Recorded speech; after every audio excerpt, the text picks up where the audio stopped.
The old house stood silent, swallowed by the encroaching twilight. Dust motes danced in a single shaft of light slicing through the gloom.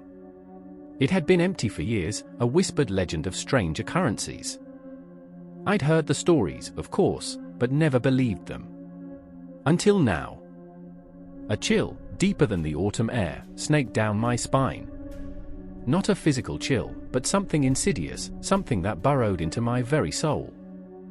I felt it in the heavy, suffocating silence. A silence thicker than the stagnant air, whispering secrets only I could hear. Footsteps. Not real ones, not the kind that thud against splintered wood floors.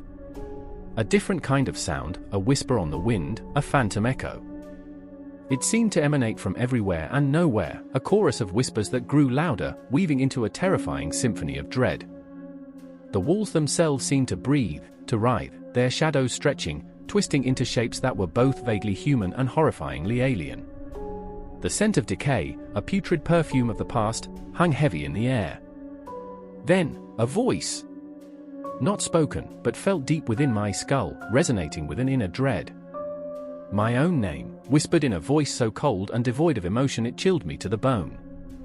It was a voice I recognized yet had never heard. It wasn't from the other side, it was from inside me. A horrifying realization.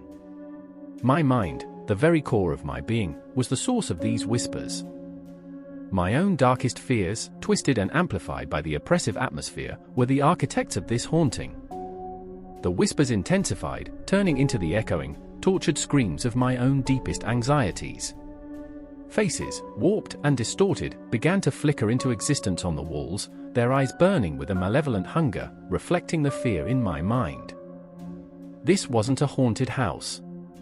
It was my own mind, ravaged by the silence and the unknown. The unsettling truth, the house mirrored my internal demons. This wasn't about some ghostly entity. It was my own fractured psyche. A truth far more profound and terrifying than any ghost story. The silence roared. A final shot of the house, engulfed in darkness. A single spotlight on the protagonist's face, illuminated from within. This signifies the overwhelming fear and inner turmoil as the story ends. We end with a lingering, final image of the house in deep shadows. Vertical format heightens the sense of isolation and psychological horror.